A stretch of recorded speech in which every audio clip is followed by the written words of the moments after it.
ఉస్మానియా యూనివర్సిటీకి తెలంగాణ రాష్ట్ర ముఖ్యమంత్రి రేవంత్ రెడ్డి మరికొద్దిసేపట్లో రాబోతా ఉన్నాడు. ఇప్పటికే మాజీ ఎంపీ వి హనుమంతరావు కావచ్చు, ఇతర ప్రముఖులంతా కూడా ఉస్మానియా ఆర్ట్స్ కాలేజ్కి చేరుతున్నటువంటి దృశ్యాలు మనం ప్రస్తుతం చూస్తా ఉన్నాము. భారీగానే విద్యార్థులంతా కూడా హాజరవుతున్నారు. వాళ్ళ ఐడి ప్రూఫ్లని చెక్ చేసి పోలీసులు వారిని లోపలికి పంపిస్తున్నటువంటి విజువల్స్ మనం కనిపిస్తున్నాము. కేవలం స్టూడెంట్ విద్యార్థులు మాత్రమే వాళ్ళ ఐడీలను చూపిస్తూ వాళ్ళందరినీ లోపలికి పంపిస్తున్నటువంటి దృశ్యాలు ప్రస్తుతం మనము తొలి వెలుగు స్క్రీన్ మీద చూస్తూ ఉన్నాము. ఇతరులు ఎవరైతే ఉస్మానియా యూనివర్సిటీకి సంబంధించిన వాళ్ళు మాత్రమే లోపలికి పంపిస్తున్నారు. యూనివర్సిటీకి సంబంధం లేనటువంటి అవుటర్స్ని ఎట్టి పరిస్థితుల్లో కూడా లోపలికి అలో చేస్తున్నటువంటి పరిస్థితి మనకు కనిపించట్లేదు. కేవలం యూనివర్సిటీలో చదువుతున్నటువంటి విద్యార్థులు, అధ్యాపకులు, టీచింగ్, నాన్ టీచింగ్ సంబంధించినటువంటి స్టూడెంట్స్ మాత్రమే లోపలికి పంపిస్తున్నటువంటి విజువల్స్ మనం అయితే చూస్తూ ఉన్నాం ప్రస్తుతము.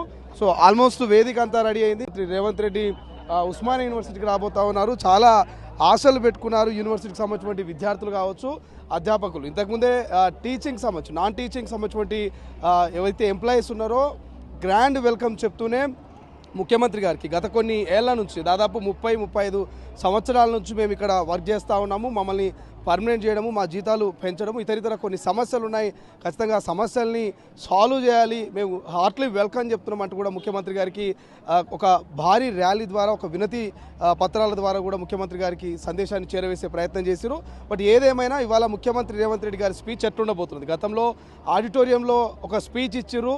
ఖచ్చితంగా నిర్బంధం లేకుండా, కంచెలు లేకుండా, పోలీసులు లేకుండా ఉస్మానియా యూనివర్సిటీకి డిసెంబర్లో వస్తానని ఏదైతే మాట ఇచ్చిందో మాట ప్రకారమే రెండవసారి ముఖ్యమంత్రి రేవంత్ రెడ్డి ఉస్మానియా యూనివర్సిటీలో అడుగుపెట్టబోతున్నాడు. దానికి తగ్గట్టుగానే ఎటువంటి స్పీచ్ ఉండబోతున్నది, ఎటువంటి వరాల జల్లు కురిపించబోతా ఉన్నారు, 1000 కోట్లకు పైగా నిధులు ఉస్మానియా యూనివర్సిటీకి కేటాయించే అవకాశం ఉందని కూడా ఒక చర్చ జరుగుతున్న వేళ మరి ముఖ్యమంత్రి గారి స్పీచ్ మీదనే చాలా కొంత హైప్ అయితే క్రియేట్ కాబోతా ఉంది. ఇప్పటికే యూనివర్సిటీకి సంబంధించినటువంటి పూర్వ విద్యార్థులతో కూడా తొలి వెలుగు నిన్న మాట్లాడించే ప్రయత్నం చేసింది.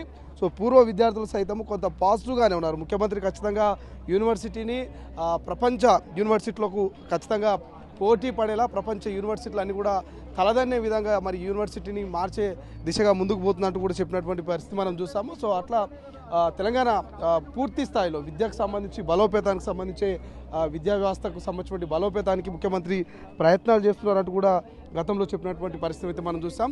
సో మొత్తం మీద దాదాపు యూనివర్సిటీకి సంబంధించినటువంటి పూర్వ విద్యార్థులు, యూనివర్సిటీలో ప్రస్తుతం చదువుతున్నటువంటి విద్యార్థులు పూర్తి వేదికను కూడా యూనివర్సిటీ ఆర్ట్స్ కాలేజ్ ముందు మనం కనిపిస్తుంది. మనం చూస్తున్నాం ఎక్స్క్లూజివ్గా 2 వేదికలు, అంటే మెయిన్ వేదికకు రైట్ సైడ్, లెఫ్ట్ సైడ్ కూడా పూర్తి స్థాయిలో టెంట్లు వేశారు. విద్యార్థులందరూ కూర్చునే విధంగా ఇదే వేదిక మీద నుంచి తెలంగాణ రాష్ట్ర ముఖ్యమంత్రి రేవంత్ రెడ్డి గారు విద్యార్థులతో మాట్లాడేటువంటి ఛాన్స్ కూడా ఉండేటువంటి అవకాశం కనిపిస్తుంది. విద్యార్థుల సమస్యలు, నిరుద్యోగుల సమస్యలు, నాన్ టీచింగ్, అధ్యాపకులకు సంబంధించిన సమస్యలు, ఫ్యాకల్టీ, ఇతరితర అన్ని అంశాలకు సంబంధించి కూడా డిస్కషన్ చేసే ఛాన్స్ అయితే మనకు కనిపిస్తోంది. సో ఇది ఓవరాల్గా ప్రస్తుతం ఉస్మానియా యూనివర్సిటీ ఆర్ట్స్ కాలేజ్ ముందు ఉన్నటువంటి పరిస్థితి మనకు కనిపిస్తుంది. ఇది ఓవరాల్గా ముఖ్యమంత్రి గారి రాక కోసం అయితే భారీగానే ఫ్లెక్సీలు, అదేవిధంగా హార్ట్లీ వెల్కమ్ అంటూ భారీ స్థాయిలో కటౌట్లు అయితే మనకు ఉస్మానియా యూనివర్సిటీలో కనిపిస్తున్నటువంటి పరిస్థితి. ఇప్పటికైతే కొంత ప్రశాంతమైనటువంటి వాతావరణం ఉంది.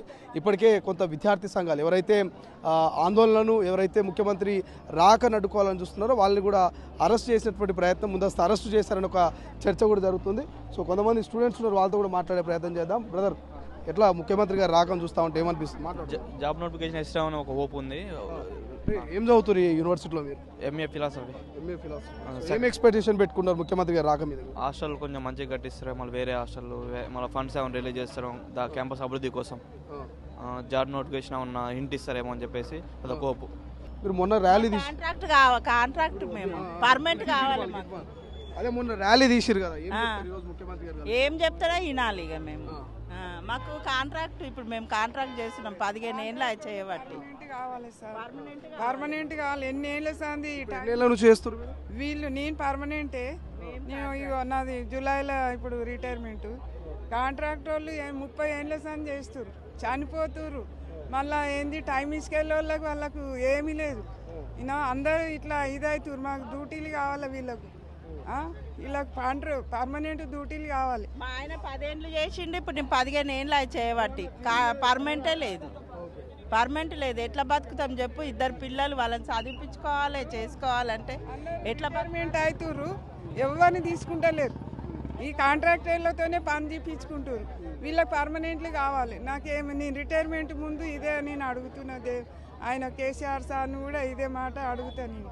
కానీ ఈ మాట దేవునికి ఆయన పోతుంది కానీ ఇది ఎవరైతే పర్మనెంట్ కావాలని కూడా చాలా మంది అంటున్నారు. మీరు యూనివర్సిటీకి సంబంధించిన union president Osman university contract employees outsourcing employees union president. ఇక చాలా దాదాపు ఉస్మాన్ యూనివర్సిటీలో కాంట్రాక్ట్ అవుట్సోర్సింగ్ ఎంప్లాయీస్ కావచ్చు దాదాపు 30-40 సంవత్సరాల నుంచి చాలని వేతనాలతో ఇక్కడ పనిచేస్తున్నటువంటి పరిస్థితి ఉంది. వాళ్ళకు ఉద్యోగ భద్రత లేనటువంటి పరిస్థితి ఉంది. అనేక మందికి ఈఎస్ఐ పిఎఫ్ కూడా లేదు.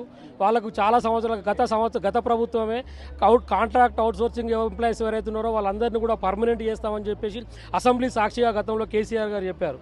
మొన్న వచ్చినప్పుడు రేవంత్ రెడ్డి గారు కూడా ఉస్మాన్ యూనివర్సిటీలో ఏం సమస్యలు ఉన్నాయో అవన్నిటిని బడ్జెట్ను పెంచి ఏ సమస్య లేకుండా అన్నింటినీ పరిష్కారం చేస్తా అని చెప్పేసి చెప్పారు. అంటే ఇప్పటికైనా ఈ ఉస్మాన్ యూనివర్సిటీలో అనేక మంది గ్రామీణ ప్రాంతాల నుంచి పేద ప్రజలు, బడుగు బలహీన వర్గాల ప్రజలు ఇక్కడ పనిచేస్తున్నటువంటి పరిస్థితి ఉంది. వాళ్ళ భవిష్యత్తుని వాళ్ళని దృష్టిలో పెట్టుకొని అందరినీ కూడా పర్మనెంట్ చేయాలని చెప్పేసి కోరుతా ఉన్నాం. అట్లాగే ఉస్మాన్ యూనివర్సిటీలో కాంట్రాక్ట్ వ్యవస్థలో అవుట్సోర్సింగ్ తీసుకొచ్చారు. అంటే అవుట్సోర్సింగ్ విధానం బయట ఎమ్మెల్యేలు కావచ్చు వాళ్ళకు తెలిసినటువంటి వాళ్ళని ఎవరైతే దళారులు ఉన్నారో అట్లాంటి వాళ్ళకే ఈరోజు ఆ అవుట్సోర్సింగ్ కాంట్రాక్ట్ విధానాన్ని ఇచ్చారు. దానివల్ల వాళ్ళని అనేక రకాలుగా వేధింపులకు గురి చేస్తున్నటువంటి పరిస్థితి ఉంది. వాళ్ళకు ఉద్యోగ భద్రత కూడా లేనటువంటి పరిస్థితి ఉంది. కాబట్టి ఏదైతే దళారీ వ్యవస్థ ఉన్నటువంటి అవుట్సోర్సింగ్ విధానం ఉందో దాన్ని ఎత్తివేసి వీళ్ళందరినీ కూడా పర్మనెంట్ చేయాలని చెప్పేసి సిఐటిఐ సందర్భంగా డిమాండ్ చేస్తా ఉన్నాం. ముఖ్యమంత్రి రాకముందు అయితే అందరూ ఖచ్చితంగా మా వినతులు వింటారు, మా సమస్యలకు ఒక సొల్యూషన్ చెప్తారు ఈ వేదిక మీదగా అంటూ ఒక తీపి కబురు చెప్తారని ఒక ఆశాభావంతో ఉన్నారు ఇటు విద్యార్థులు, అటు నాన్ టీచింగ్, ఇక బోధనకు సంబంధించినటువంటి అధ్యాపకులు ప్రతి ఒక్కరు కూడా చాలా పాజిటివ్ కోణంలోనే ఉన్నారు. ముఖ్యమంత్రి గారు వరాల జల్లు కురిపించబోతున్నారని.